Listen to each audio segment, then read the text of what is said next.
ఇప్పుడు మట్టిని తీసినాడు, పోలిక చేసినాడు. ఇప్పుడు ఏం నింపినాడు? తన ఊపిరిని నింపినాడా. హల్లెలూయా. ఆయన ఊపిరి నీలో నాలో ఉంది కాబట్టే, ఓ నేనంటే ఏమనుకున్నావు? నా పేరంటే ఏమనుకున్నావు? నాకెంతుందనుకున్నావు? నాకేముందనుకున్నావు? నా బ్యాక్గ్రౌండ్ ఏమనుకున్నావు? నా డిగ్రీస్ ఏమనుకున్నావు? నా స్టడీస్ ఏమనుకున్నావు?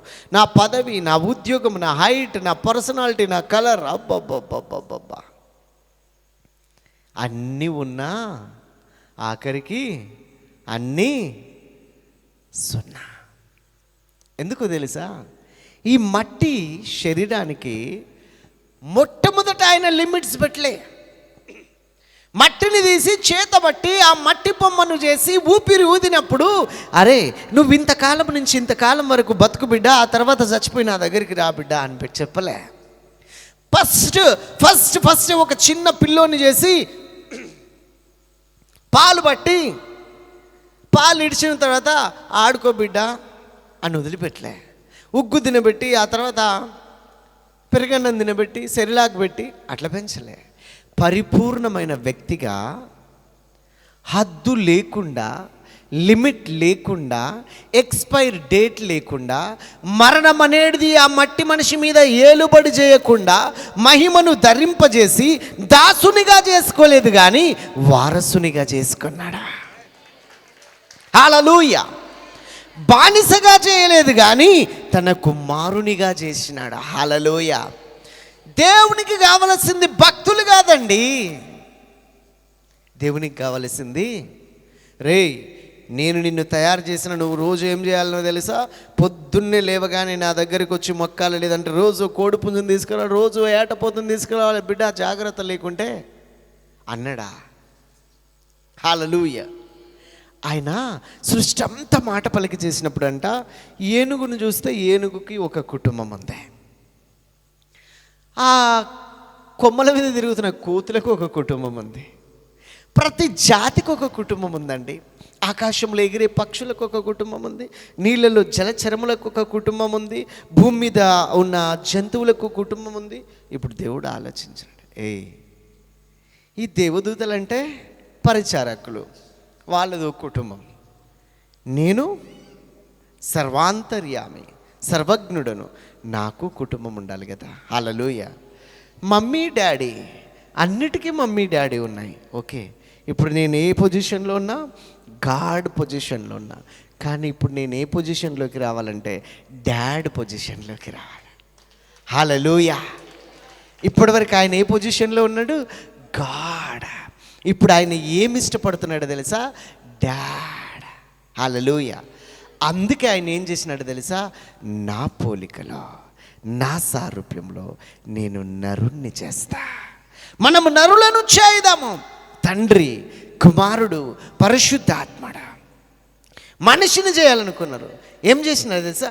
ప్రాణము, ఆత్మ, శరీరముగా మనిషిని చేసినారు.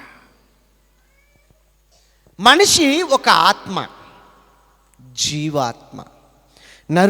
నరునిలోనికి దేవుడు తన జీవమును ఊదగా నరుడు ఏమైనాడంట?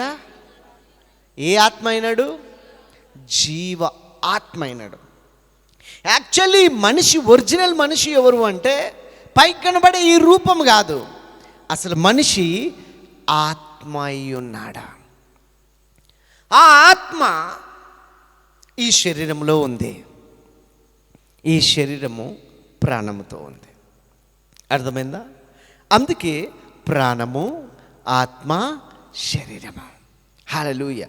3 భాగాలుగా దేవుడు చేసినాడు. ఈ ప్రాణము ఎప్పుడు వెళ్ళిపోతుందో, ఆగిపోతుందో, ఈ ఊపిరి ఎప్పుడు ఆగిపోతుందో తెలియదు. ఈ బాడీ ఎప్పుడు ఎక్స్పైర్ అయిపోతుందో తెలియదు, పుట్టించిన దేవునికి తెలుసు. హల్లెలూయా. కానీ ఈ మట్టి శరీరంలో ఉన్న గొప్ప మహిమైశ్వర్యం ఏంటిది అని అంటే జీవాత్మ. జీవాత్మ అనేది లిమిట్లెస్. ఈ ఆత్మకు ఎక్స్పైరీ డేట్ లేదు. ఈ ఆత్మ యుగ యుగాలు సజీవంగా ఉంటుంది. హల్లెలూయా. దేవుడు ఎంతకాలము సజీవుడై ఉంటాడు? లెక్కుందా? ఆయన యుగ యుగములు సజీవుడు. ఆయన ఊదిన ఊపిరిగా మారిన జీవాత్మ కూడా యుగ యుగములు సజీవంగా ఉంటుంది. ఎందుకంటే అది నీది కాదు, నాది కాదు. బాప్కా జాగిర్ నై హోతే. हालेलुया. अपना बाप का जागीर है क्या? मेरा बाप का जागीर है. हालेलुया. क्यों बोले तो उन्होंने मेरा बाप है, मैं उसका बेटा है. हालेलुया. ఆయన నాకు తండ్రి అవుతాడు, నేను ఆయనకి కుమారుని అవుతా. ఎప్పుడైనా బాధ కలిగిందనుకో, ఎవరు ఒకరు సూటిపోటి మాటలు అన్నారు, లేనిపోని నిందలు అన్నారు అనుకో, అయినా నేను ఎందుకు భయపడాలి? అయినా నేను ఈ లోకానికి చెందినని కాదు కదా. లోకంలో ఉంటున్న యాత్రికుడిని మీటింగ్ పిలిచిర్రు, వచ్చిన 4 మాటలు చెప్పినా మళ్ళా వెళ్ళిపోవాలి, అవునా కదా? హల్లెలూయా. అట్లనే ఈ భూమి మీదకి వచ్చిన నా పరుగును తుదముట్టించుకుంటా, నా పిలుపును సంపూర్ణంగా నెరవేర్చుకుంటా, మళ్ళీ నేను ఇంటికి హల్లెలూయా వెళ్ళిపోతా కదా. అయినా నేను ఎందుకు వెళ్ళిపోవాలి? అయినా నాకేం తక్కువ అని నేను బాధపడాలండి? సూర్యచంద్ర నక్షత్రాలు, ఆకాశము, భూమి, ఈ సర్వ సృష్టి అంతా నా బాప్ జాగిరే కదా. ఏం లేదని నేను ఎందుకు ఏడవాలి? ఏ పూరా సారే దునియా, జమీన్, ఆస్మాన్, सूरज, चांद, तारों, सब कुछ मेरा बाप का जागीर है. ఇంతకు మీ బాప్ ఎవరు? Creator of God is my father. Hallelujah. సృష్టికర్త అయిన దేవుడు నాకు తండ్రి. హల్లెలూయా. మీ పక్కోళ్ళకి చెప్పండి, సృష్టికర్త అయిన దేవుడు నాకు తండ్రి అవుతాడా? సృష్టికర్త అయిన దేవుడు నాకు తండ్రి అవుతాడా? నా తండ్రి ఎవరు తెలుసా? సృష్టికర్త అయిన దేవుడు. ఈ బాడీకి ఒక తండ్రి ఉంటాడు. ఎంతమంది ఉంటారు? సన్ ఆఫ్ ఒకటే కదా. మన ఆయన పేరు Narasimha, Srisailam son of Narasimha. Son of ఈ శరీరానికి ఒక తండ్రి ఉంటాడు. కానీ మనం ఉన్నంతకాలం ఉంటాడా? మనం బతుకున్నంతకాలం డాడీ మనతో ఉంటాడా? ఏదో ఒకరోజు వెళ్ళిపోతారు కదా, వాళ్ళ ఆయుష్ తీరిపోతుంది, వెళ్ళిపోతారు. అప్పుడు మనము అమ్మ అని మీ అందరినీ నేను పిలుస్తాను స్వతంత్రంగా. నాయన అని నేను ఎవరినైనా పిలుస్తానా? నేను అయ్య కొడుకుని. చాలామంది అట్లా అంటారు కదా. ఒకడే తండ్రి ఉంటాడు కదా. శరీరానికి ఒక తండ్రి ఎట్లనో ఆత్మకు కూడా ఒక తండ్రి ఉన్నాడు. ఆయనే మన తండ్రి. హల్లెలూయా.